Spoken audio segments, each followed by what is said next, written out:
Hello. I'm so happy to be here with another round of insight from the Akashic Records, teachings. I'm Jen Shin, sharing spiritual insights and practical tips.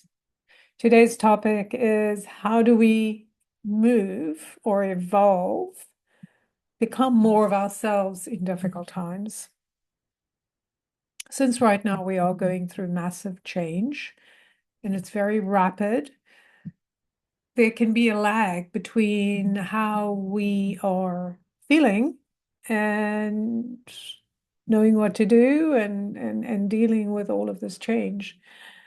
So I do think it's important that we understand that this change is here to change us. So all the things we're experiencing, whether we love them, hate them, or are indifferent to them, they are forcing us to make different decisions. And while it's not comfortable as a human, like we've got very comfortable in our lives, and it makes me think about Mars in Cancer. So Cancer, I'm just talking a little bit of astrology here, and if this is meaningless to you, it doesn't matter. But just to get the kind of shape of what I'm saying here is that in astrology, we have these different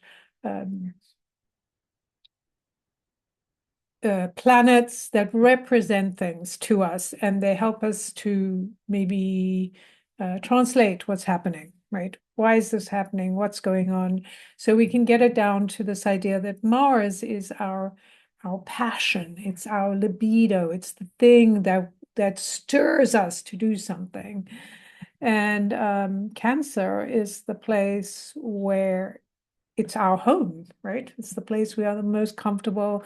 We feel the safest. Cancer's a crab. It kind of goes into its little safe shell and don't disturb me. At home, I can be whoever I want to be. And with Mars there, um, and staying there for quite a while because it's going into retrograde. I'm not quite sure if it's in retrograde yet. I don't think it is. Maybe. Doesn't matter. The point is this energy inside of us is stirring inside our own home, this passion, this fire, this initiator, because Mars is rules Aries, is the first sign of the zodiac, is how we initiate. It's how we see ourselves and how we act to bring ourselves into the picture. And so with all this stuff happening around us, we are needing to act in a way that establishes us at home in this moment. So with our home being disturbed, and when I say home, it could be your physical home, it could be a space in your head, your spiritual, your mental home, your emotional home. It could be things you believe to be true, right? So there's a certain comfort in carrying a belief. I believe X, and therefore I'm going to hang on to this belief, and this belief makes me feel safe, right? So you can take it from a very physical experience. Maybe you're in a home that has been impacted by a tornado or a earthquake or something like that, and your very home is threatened, or it's in shambles, and it's devastating and physically devastating because now your home is destroyed. But it's also mentally and emotionally disturbing because you have all these things to kind of go, wait, my home was there, was my safe space. I put it all together. I've done all these things to feel really safe, so I can close the door when I come home and let the world retreat from me. And now all of this stuff has invaded into my safe space.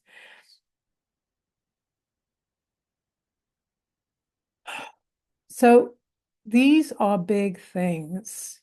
So you may be the person who's experienced what I've just said, or you may be the person who's had other experience. Maybe you've moved. In my case, I moved from one home to another, and it's in a different town, and it's very different, and I don't know anyone. And I'm still trying to figure out, doesn't have things that I'm used to or I expect.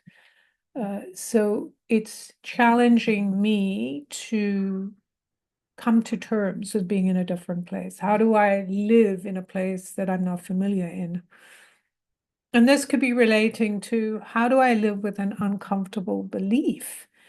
Suddenly, I've always believed this, I believe people are good. And then I see somebody doing something horrible. I trusted this person, and now they've done something that shows they're not trustworthy. How do I deal with this? One of the things that is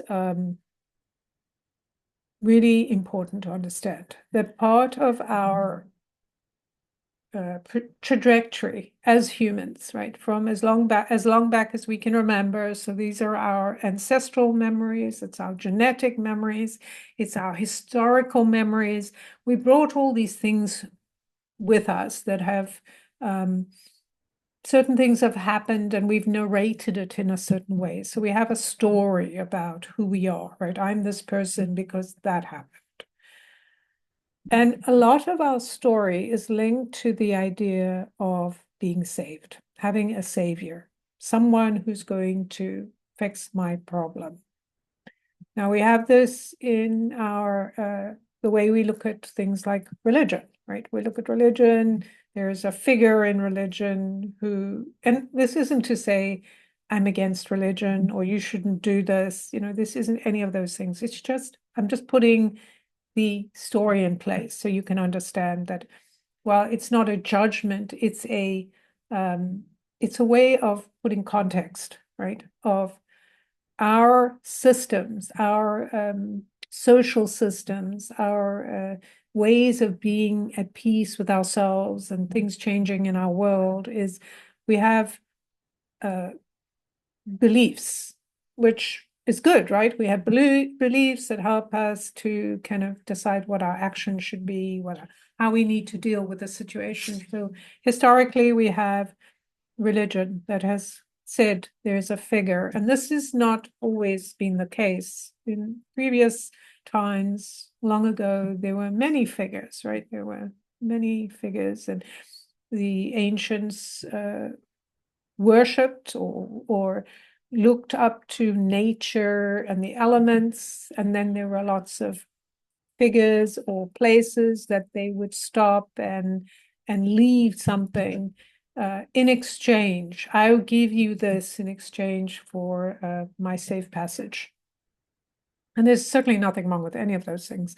But in religion, in formalized religion, we have this idea that there's a figure who is represented by human figures, right? Like places like the church, synagogues, mosques, etc.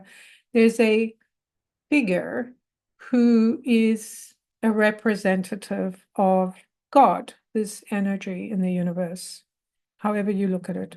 And that this figure is human and is speaking for God.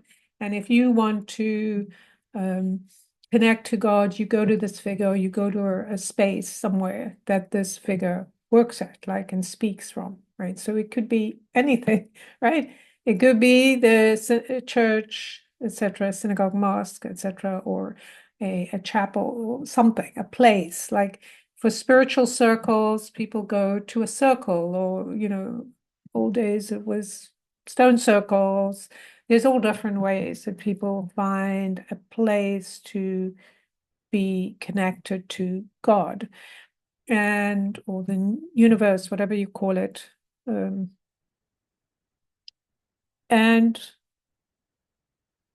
I mean, that's a beautiful thing. Like for me, I love the idea that I can look at nature and I can see the divine in nature, and I can be reminded that even though I feel like a puny, kind of helpless human when things are going crazy, I have this knowledge or awareness that I'm not alone. So people around me may not believe what I believe, but I have this awareness I'm not alone. However, and that's good, that's amazing. I think that that is faith. That is trust. That's the place where we are able to connect to something deeper, greater, etc. And it really does fill us with strength and love and trust and all the things we need when we are going through hard times, when we are evolving. So when I say evolving, I don't mean we're just experiencing hard times, which is tough. I mean that when we experience hard times, we are called to change who we are in order to function in a different way. It's like I don't believe we deserve hard times of punishment or that we did something and we deserve this or any of that. But what I do believe is that we are our experiences that we have give us opportunities to go, okay, I'm going to struggle against this. I'm going to refuse the idea of change. I'm going to stick to what I already know is true, or I'm going to be more open and let this change, whether it's challenging or not, whether I like it or not, whether it's painful or not, um, shift me to a new place. Now, of course, when we are in grief mode, when we're struggling, when we're still coming to terms with something, we're not in a place to go, okay, how can I evolve with this? We're probably more going, I'm just trying to put one step in front of the other, which is in its own way an act of faith. We are connecting to the divine by going, I'm going to put one step in front of the other. So we are naturally and instinctively acting in accordance with how this works. Something terrible happens, we're overwhelmed, and all we can do is just try to salvage and work with whatever is around us in order to come to the next place. So that is evolving because we understand instinctively, I can't do what I did before. I can't just carry on because what I was doing before and what I had to work with no longer is here. So I have to be open. I have to just surrender to this moment and just, do that one step in front of the other. And the beauty of that, in the difficulty, because it is incredibly difficult and painful, at whatever level you're receiving it. Obviously, the more physical it is, the more difficult it is. But even, emotionally, we can go through a breakup. We can lose somebody we care about. Those things sweep us off our feet in the worst ways, right? They make us feel, oh my God, what's happening? All the things that I believed were true that held me in a certain place, that kept me safe, are gone. My safety rails are gone. And we have to do the same thing, right? We have to take those steps one at a time. Go, okay, what is the next step? What's the thing in front of me? What's the most immediate thing? So if you're not in physical danger, if you're not trying to physically bring these things into place, and you have the luxury of being in a safe place and a warm place, and all your needs, your basic needs are met, then you're at a different level of the kind of path or the evolution of this, where you're going, okay, what do I need? Like, what we sometimes call is self-care. Like, how do I just let myself sleep because I'm tired, I'm overwhelmed, instead of like, oh, I better get up, I better go and fix and do and change. So there's that experience of one step at a time, regardless of where you are in terms of the physical impact of being exposed very harshly to new experience. It could be anything. You get bad news. You've discovered you have some debilitating disease. You've lost your job. There are so many things in our world that can activate this sense of disconnection from what has been true and safe. And when I think about this idea of Mars, our initiator, our passion, kind of let loose in this place that is our home, our safe place, and it's just kind of, burning things up, changing things, destroying what we believed our comfort, and going, no, you don't need this, you don't need that. Okay, we're burning this, and you're like, what? Wait, I'm not ready for this. The evolution of us as a collective cannot wait indefinitely for us to catch up, right? And go, okay, I'm ready. Because, the interesting thing that I've found is that getting ready is something we could take a very long time about. It's like I was saying to a friend of mine, we're talking about the idea of, when I finish my list, like I've got all these things that need to get done, right? Like I got all my chores, I'm going to get these chores done. And when I'm finished with my chores, when I've done all the things I need to do and I'm supposed to do and expected from me, when I've performed all my tasks. So in other words, it's like you're at school, when you were at school, and you came home and your mother and you said, oh, can I watch TV or can I play with my friends? And your parents would say, no, do your homework first, right? It's like that. Just do all the things you need to do, and then you can have playtime.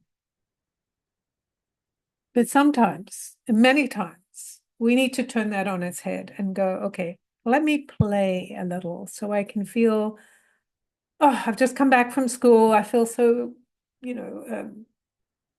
kind of constricted because I haven't been able to be myself at school. I've been on my best behavior, and now I get home and I got to, apply myself, and I really just want to play. I just need that space to let go. And because most of us were denied that, we think we're supposed to do that, right? We're supposed to get our tasks all done before we take a break, before we play, before we allow ourselves the luxury to just be with ourselves. And the truth is, like I was saying to my friend, like these tasks, these things we have to do, they're continual. Like you don't just finish your list, right? And then wake up one day and go, wow, I finished my list. I never have to do another thing. Now I can just play. Like, no, that doesn't happen. I've done everything I need to do. The house gets dirty over and over, regardless, even if you do nothing to make it dirty. The clothes get dirty. Like you have to do those things over and over. That task does not stop because you did it once or you did it 500 times or you've done it every single day for the last 50 years. It doesn't stop. So what has to be different is that you have to stop and go, okay, wait. I understand I'm going to have to do these tasks. I have to do my homework. I have to do the cleaning. I have to do the things in my business to show up. But if I make it like a punishment, right? Like I make it like I'm a bad person because I didn't do those things right away, or I didn't do them properly, or I didn't do them every day, or whatever it is.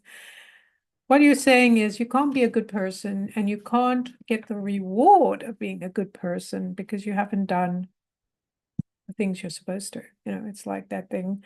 Another story when we were children, many of us heard this. When you were like, oh, I want to have dessert, your parents would say no, or your kid taker would say, no, you can't have breakfast, you can't have sweet things or dessert until you finish all your food on your plate. It's all the same thing. It's like saying you need to constantly punish yourself before you can get the good thing. Do the hard thing so you'll be rewarded.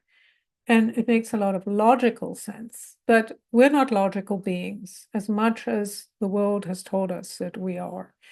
So the essential thing is to check in with yourself. If you're in that mood and you come home and you're like, you know what, I feel like doing my homework, go for it.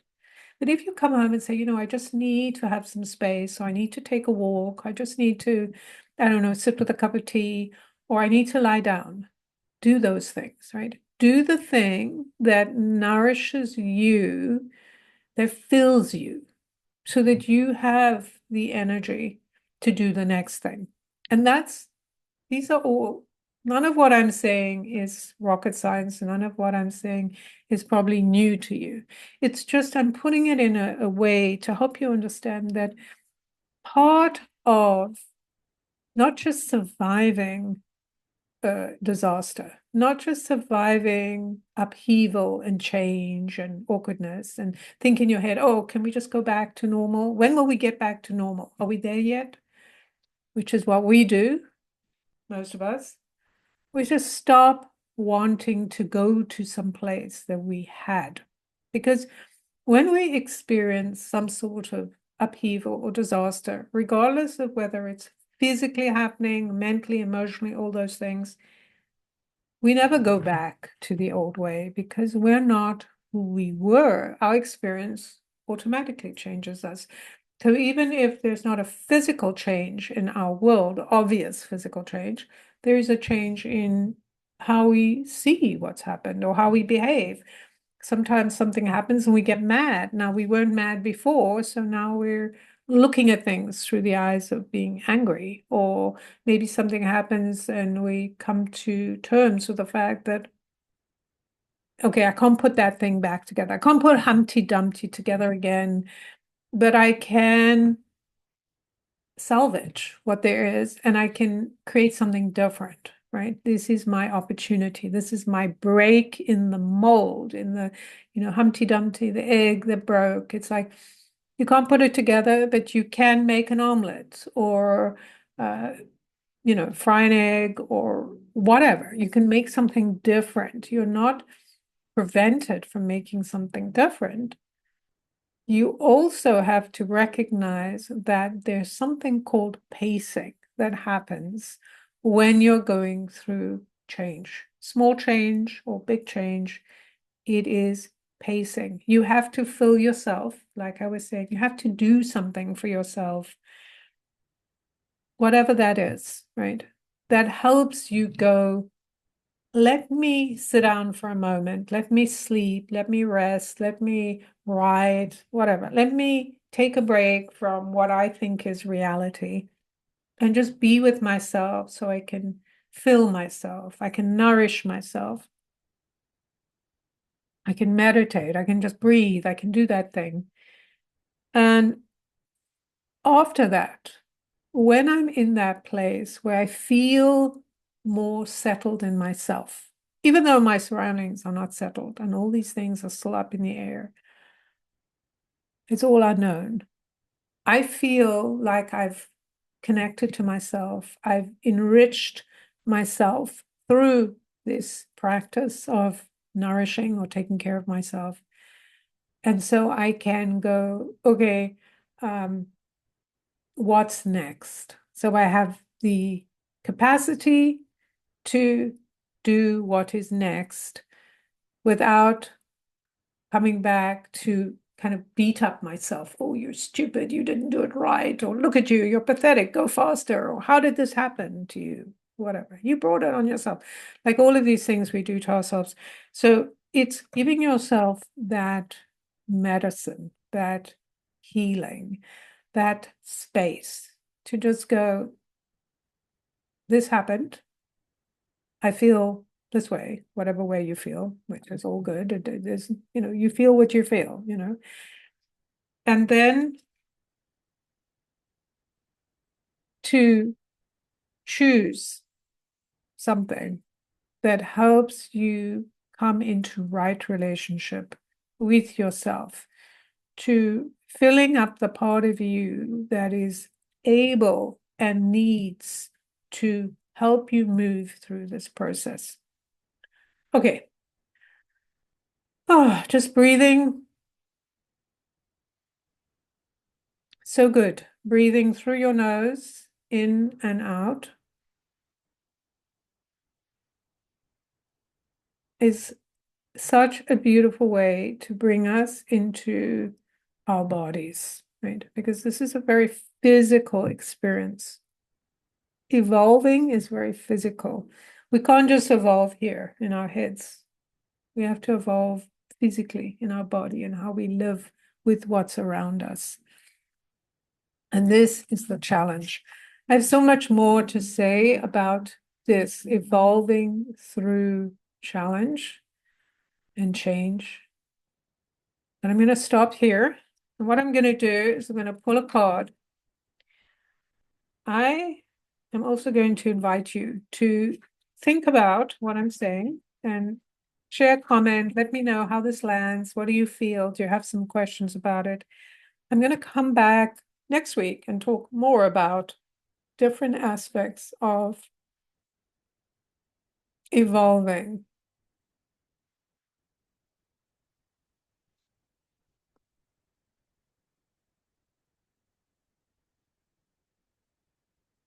I'm just taking a moment to check in to see.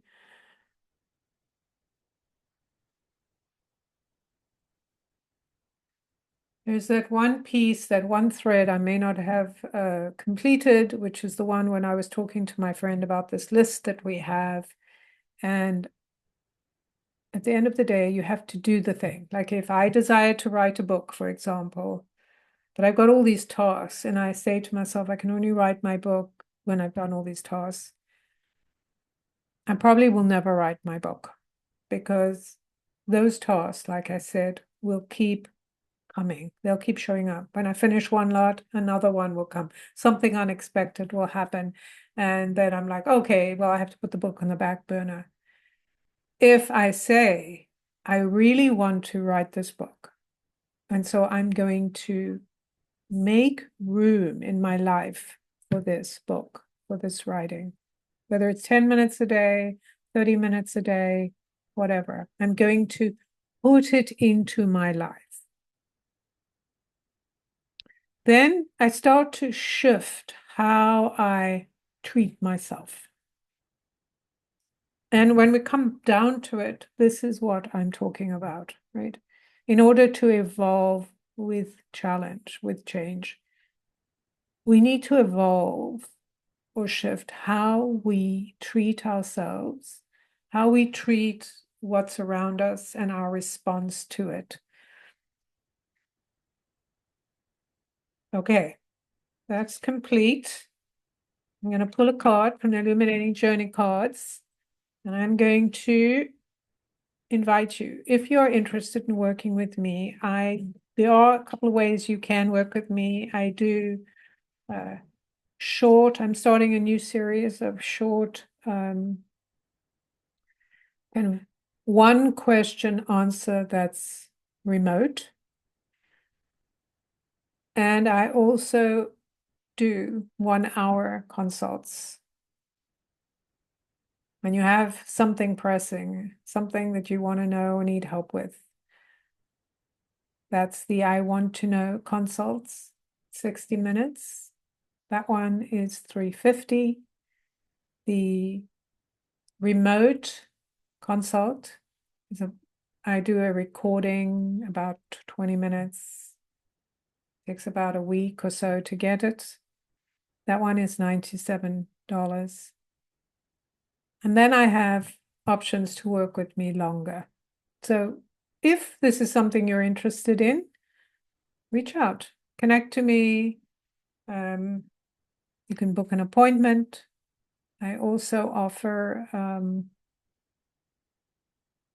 sessions well, they're not sessions, they're consults, they're to chat. It's really to have a chat to see, give you some insight into where you are and to tell you how you can work with me or invite you to work with me further if you want to. So I have those. So if this is something you want to do, you want to have a chat, you're not sure what's the right way is to work with me, yes, I will be dropping in some of those links as we go on, as I organize all of that.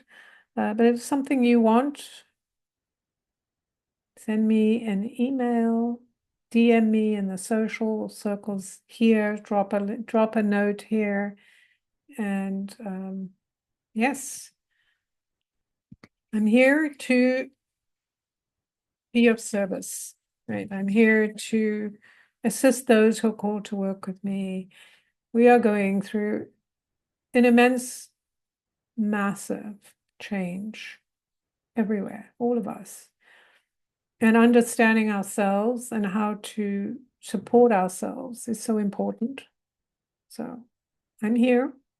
You have a comment, you need some help, you can work with me. And if you have a comment, you have something you are wanting to say, something you want me to talk about, drop me a note, let me know. So let's see what the cards have to say. What do the cards have to say about all of this?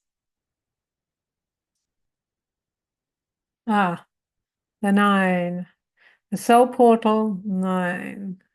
I love this card because it connects me to my business, because the name is the Akashic Swan, or it has connection to the swan, and this card has a swan. And it speaks of the divine, or the part of us that is connected to the divine, to that which we might call God. And this idea of going through a passage or going to the part, connecting to that figure, that kind of Martian sense of self, of being true to ourselves, the initiating energy of courage and truth that inspires.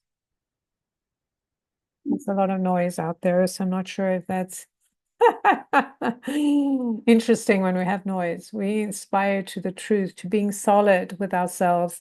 I know I mentioned, I was talking about one of the limitations of our experience here that I might not have completed is the one about we have these religions, practices, etc., that ask us to go to a human representative to save us, right? Like, please save us.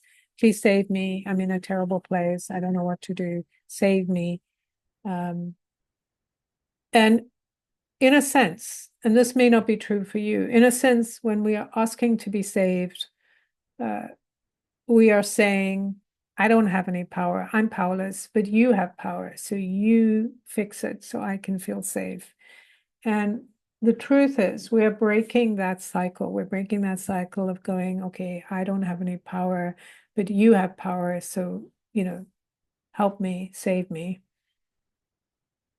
So we have to stop this hero worshiping, or this idea that someone out there, some human, is going to be our savior, that we can just kind of rest and let them do the work. Or even God, the universe, the divine, is just going to do all the work, and we can just sit back and go, okay, well, you take care of it. That's just not going to work in this world we're moving forward. Having faith and listening to faith and following the instructions, taking action, that's the part that we haven't been doing.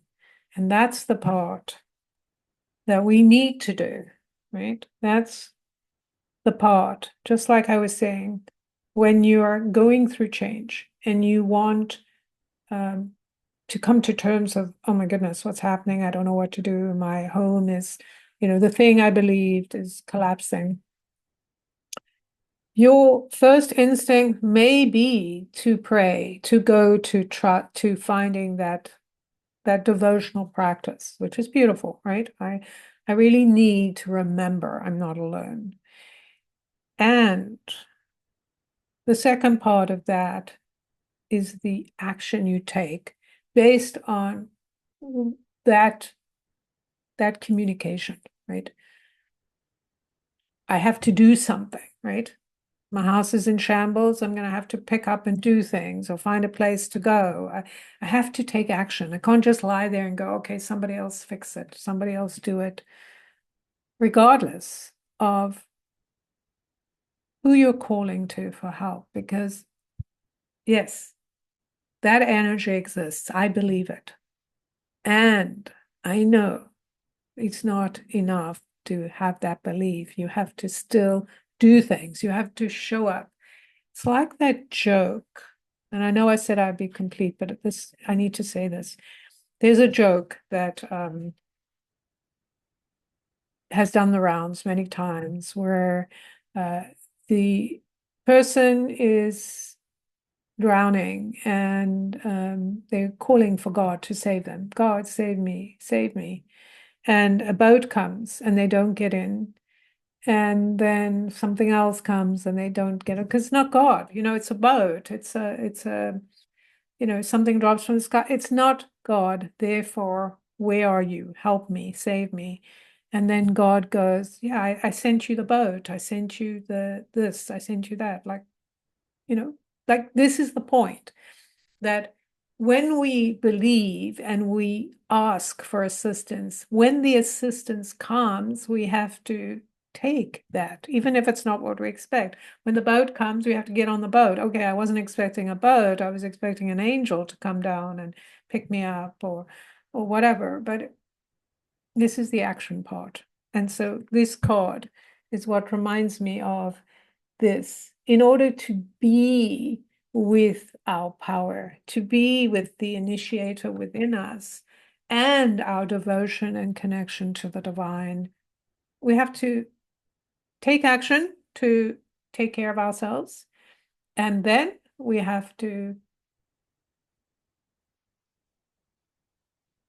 do action based on what we know is our next step, right? One step at a time. All right. Till next time.